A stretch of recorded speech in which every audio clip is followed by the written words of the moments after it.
ഇപ്പോൾ നമ്മോടൊപ്പം ടെലിഫോൺ ലൈനിൽ ശ്രീമതി ബിന്ദു കൃഷ്ണ കൂടിയുണ്ട്. ശ്രീമതി ബിന്ദു കൃഷ്ണ, എന്തായാലും കേസ് എടുത്തു കഴിഞ്ഞാൽ രാജിയെക്കുറിച്ച് ചിന്തിക്കാമെന്നായിരുന്നു കഴിഞ്ഞ ദിവസങ്ങളിലൊക്കെ നമ്മുടെ പാനൽ ചർച്ചകളിലടക്കം ഇടതുപക്ഷ നേതാക്കൾ പറഞ്ഞിരുന്നത്. ഇപ്പോൾ കേസ് എടുത്തിരിക്കുന്നു. ഇനി എന്താണ് നിങ്ങളുടെ ആവശ്യം? ഏത് രീതിയിലുള്ള നടപടിയാണ് പ്രതീക്ഷിക്കുന്നത്?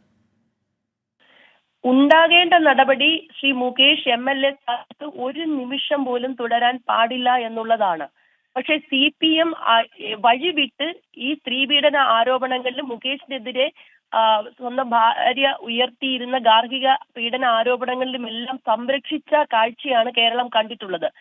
കൊല്ലത്തെ CPM-ഉം കൊല്ലത്തെ പൊതുജനങ്ങളും ഒരേ സ്വരത്തിൽ മുകേഷ് രാജിവെക്കണമെന്ന് ആവശ്യപ്പെടുമ്പോൾ സംസ്ഥാനത്തെ CPM നേതൃത്വം വിശിഷ്യ സംസ്ഥാന മുഖ്യമന്ത്രി ശ്രീ പിണറായി വിജയൻ മുകേഷിനെ അകമഴിഞ്ഞ് സഹായിക്കുന്നു എന്നുള്ളതാണ് ഈ ആരോപണങ്ങളുടെ ഓരോ ഘട്ടത്തിലും കേരളത്തിലെ ജനങ്ങൾക്ക് മനസ്സിലാകുന്നത്.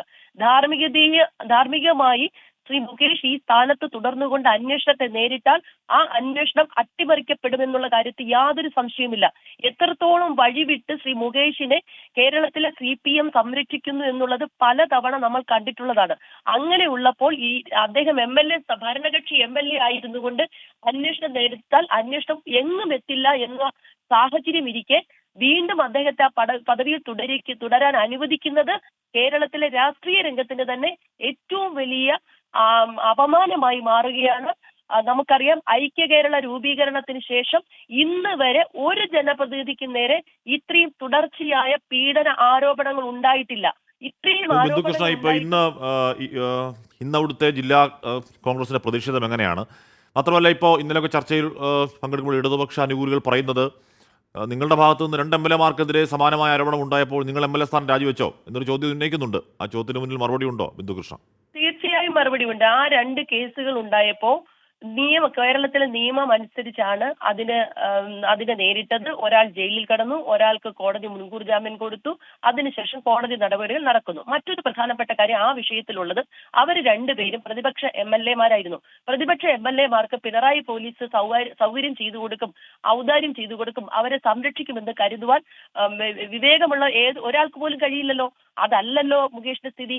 മാത്രമല്ല, ഒരു കുറ്റം ചെയ്താലും 2 കുറ്റം ചെയ്താലും ഒരുപോലെ ആണെന്നിരിക്കെ കൂടുതൽ കുറ്റങ്ങൾ ചെയ്യുന്നത് അതിനേക്കാൾ ഗൗരവമുള്ളതാണ് എന്ന കാര്യത്തിൽ യാതൊരു സംശയമില്ല. മുകേഷിനെതിരെ എത്ര ആരോപണങ്ങളാണ് ഉയർന്നു വന്നത്? ഇതാദ്യമായല്ലേ ഒരു കേസ് രജിസ്റ്റർ ചെയ്യുന്നത്?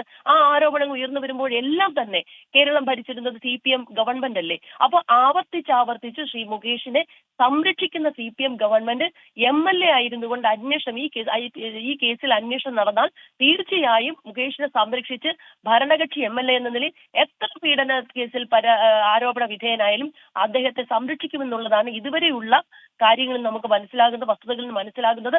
അതുകൊണ്ട് തന്നെ ധാർമ്മികത ഏറ്റെടുത്തുകൊണ്ട് ധാർമ്മികമത കേരളത്തിലെ CPM-ലോ ശ്രീ പിണറായി വിജയനിലോ ശ്രീ മുകേഷിലോ അല്പമെങ്കിലും ഉണ്ടെങ്കിൽ എത്രയും പെട്ടെന്ന് ശ്രീ മുകേഷ് ഈ MLA പദവി രാജിവെക്കേണ്ടത് അനിവാര്യമാണ്.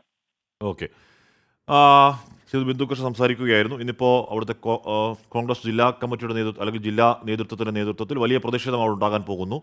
അത് പ്രതീക്ഷിക്കേണ്ടതാണ്. ഇപ്പോൾ ഒരു MLA-ക്കെതിരെ കേസെടുത്തിരിക്കുന്നു എന്ന് പറഞ്ഞാൽ അത് രഞ്ജിത്തിനെതിരെയോ സിദ്ദിഖിനെതിരെയോ കേസെടുത്ത പോലെയല്ല. അത് പൊളിറ്റിക്കൽ ഇമ്പാക്റ്റ് അക്കാര്യത്തിലുണ്ട്. അപ്പോൾ എന്താകും എന്ന് വരും മണിക്കൂർ കാണാം. എന്തായാലും ഇന്നും ആകെ ജഗമുഖയായിരിക്കും. അത് രാഷ്ട്രീയ ജഗമുഖ കൂടിയാകും എന്നാണ് രാവിലെ വരുന്ന സൂചന.